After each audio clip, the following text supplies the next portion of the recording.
And then the Shaykh says, but if that occurs, if it occurs that the heart of a person, these desires, they fall into the heart of a person, these desires, and this is an illness that falls into the heart of a person, and the Shaykh says there is a cure for this. There is a cure if a person's heart is accompanied by these desires, then the cure is, the Shaykh says, that person returns to Allah subhanahu wa ta'ala, and that he concentrates and contemplates upon the ayat of Allah subhanahu wa ta'ala. And then he mentioned ayat from the Quran, where Allah subhanahu wa ta'ala has mentioned that the Quran has been sent as a healer, as something which heals the hearts of the people. It's a healing for the hearts of the people. Shaykh mentioned ayat from the Quran, where Allah subhanahu wa ta'ala has said that the Quran has been sent as a shafa, as like a healing for the hearts of the people. And so the Shaykh said, this Quran is therefore the cure to this illness that falls into the hearts, the illness of wanting to follow desires. And the cure to that illness is the contemplation and the pondering over the Quran and the Sunnah. As Allah subhanahu wa ta'ala said in the Quran himself, that the Quran has been sent as a healing for the people. And the Shaykh said, in the Quran are clear evidences that explain to you the truth from the falsehood. And as a consequence of this, they remove these desires from you. Because they explain to you the truthfulness from the falsehood. And so they remove these desires from you.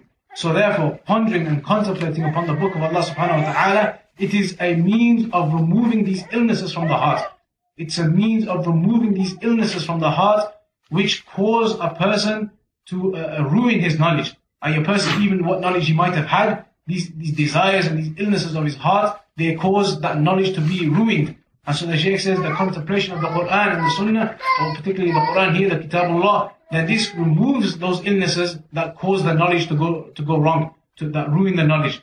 So this causes those illnesses to disappear. So the knowledge, so the one, and also idrak, the Shaykh says idrak, understanding things and having a clear mind. He says these desires, when a person has these desires in his heart, has this illness in his heart, then it's difficult for him to even understand things properly, to have a clear head in understanding the knowledge and understanding different affairs.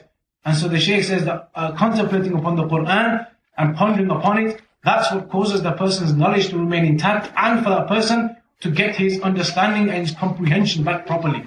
Because the desires, they cloud a person's comprehension, the Shaykh says.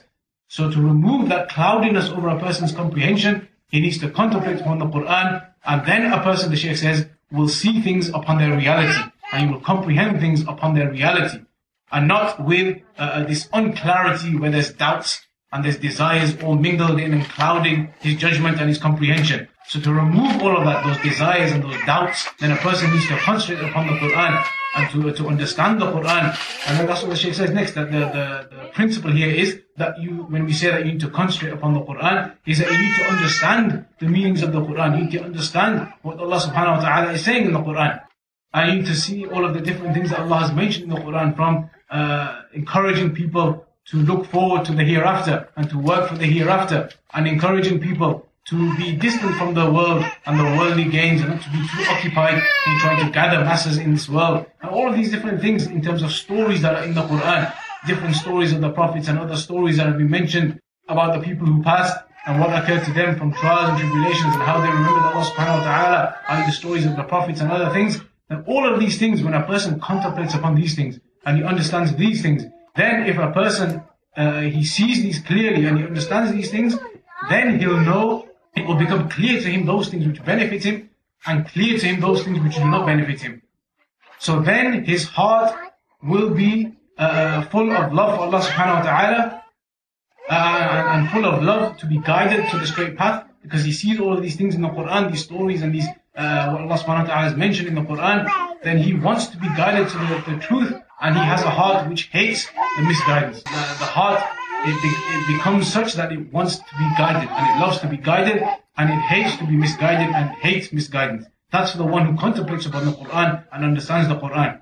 Then the Shaykh says, when a person gets to this stage, that he concentrates upon the Quran and he reads it and he understands it, then that person's heart becomes such that it won't accept the truth. It won't accept falsehood then. It will only accept the truth at that stage. So that the nutrition of the person's heart then becomes knowledge and the Quran. So the person becomes happy with this, that he becomes in this stage where the heart, it only accepts the truthfulness. Because of his contemplation upon the Quran and his remembrance of Allah subhanahu wa ta'ala and the softening of his heart, it only accepts the truth, And that truth is like the nutrition for his heart, which is knowledge and the Quran.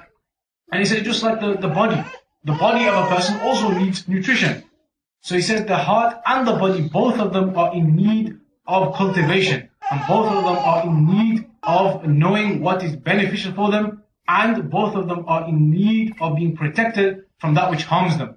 Both of them are in need of being protected from that which harms them. So he says that the heart, it will not increase and grow in its strength and its piety to Allah subhanahu wa ta'ala, except with this methodology that's been explained. Are you referring back to the Quran and contemplating upon it and understanding it and acting upon it? And this is the way that the person's heart, it grows and it becomes stronger and has more piety in it, by referring back to the Quran and contemplating upon the Quran. And he says that the Quran, that which the Quran has guided towards, then that's what the Prophet ﷺ used to be upon. The Prophet ﷺ used to be upon this methodology, that which has been mentioned in the Quran, implementation of the Quran and the rulings in the Quran.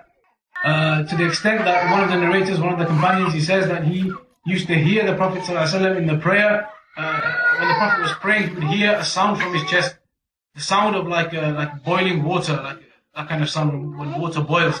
Meaning that it was from the khushu' of the Prophet ﷺ, and what the Prophet was feeling when he was praying, that he would hear this kind of sound from the chest of the Prophet ﷺ when he was in the prayer. Because he was contemplating upon the prayer, and the Quran was reciting in the prayer, and this is what was heard from the Prophet ﷺ's chest as a consequence. And the Shaykh says that if a person seeks to get this strength in his heart, or this piety in his heart, in a way other than the Quran, then he's not going to achieve that full correctness and full uprightness. He's not going to get that in other than the Quran. He might get it to a certain extent, but not fully up to the extent that he'll get that from the Quran.